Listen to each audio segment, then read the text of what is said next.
अस्सलाम वालेकुम। अबकरी के एक और अनमोल मोती के साथ हाजिर हुई हूँ। हजरत साहब जैसा कि हर दर्स में कहते हैं कि अपने तिब्बी और रूहानी तजर्बात मुझसे ज़रूर शेयर किया करें। हजरत साहब अपने एक दर्स में बताते हैं कि इस दुआ में इतनी ताकत है कि आप इससे अपना खोया हुआ बख्त और नसीब, खोई हुई इज्जत शोहरत, खोया हुआ घर हो या गाड़ी हो, खोया हुआ शोहर हो, हत्ता कि कुछ भी आपका खोया हो, आप उसे वापस पा सकते हैं। हजरत साहब बताते हैं कि मैंने ये दुआ लाखों को बताई और लाखों ने इसे पढ़कर अपना खोया हुआ वक्त वापस पा लिया। हजरत साहब जैसा कि हर दर्स में कहते हैं कि अपने तिब्बी और रूहानी तजर्बात मुझसे जरूर शेयर किया करें, तो लोगों ने उनको खत के जरिए बताया कि हजरत साहब गुमशुदा चीज पाने का आजमूदा तरीन वजीफा जो उन्होंने आजमाया। मेरी अक्सर चीजें गुम हो जाती हैं और जहाँ रखती हूँ भूल भी जाती हूँ, लेकिन अब मुझे कोई परेशानी नहीं। पिछले ही दिनों की बात है, मैं अपना जेवर देख रही थी। देखने के दौरान ही एक टॉप्स शायद फर्श पर गिर गया। मुझे इल्म भी ना हुआ। चंद रोज के गुजरने के बाद जब मैंने कुछ और निकालना चाहा तो अचानक मुझे महसूस हुआ कि कुछ कम है।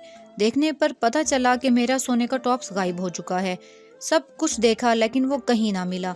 बस फिर क्या था, मैंने तो अबकरी के रिसाले में पढ़ा हुआ था कि या रब्बे मूसा या रब्बे कलीम बिस्मिल्लाहिर्रहमानिर्रहीम 2 या 4 दिन ही खुला पढ़ती रही। एक दिन नमाज पढ़ रही थी, असर का वक्त था। क्या देखा कि टॉप्स का तस्वुर तो था ही, दुआ मांग रही थी। मेरी नजर अचानक शोकेस के नीचे किसी चमकती हुई चीज पर पड़ी तो मैंने दिल में कहा, ये क्या चमक रहा है। हाथ लगाया तो मेरा वही टॉप्स जो खोया था वो मुझे मिल गया। ये सिर्फ इस कलाम की बरकत का नतीजा था, क्योंकि रोजाना सफाई होती थी लेकिन वो ना मिला और ना ही ढूंढने पर मिला। हजरत साहब के लिए बहुत सी दुआएं। अल्लाह आपको ढेरों खुशियां दे और जो आप हमें ऐसी अनमोल बातें बताते हैं। इस वजीफे की हजरत साहब की तरफ से आम इजाजत है। किसी भी गुमशुदा चीज को पाने के लिए आप इसको पढ़ें, आपकी चीज आपको लाजमन मिल जाती है इंशाअल्लाह। या रब्बे मूसा या रब्बे कलीम बिस्मिल्लाहिर्रहमानिर्रहीम। पूरे यकीन, ध्यान और तवज्जो से इस दुआ को सारा दिन अपने मकसद का तसव्वुर करके इस दुआ को पढ़ें और इसके हैरत अंगेज कमालात देखें।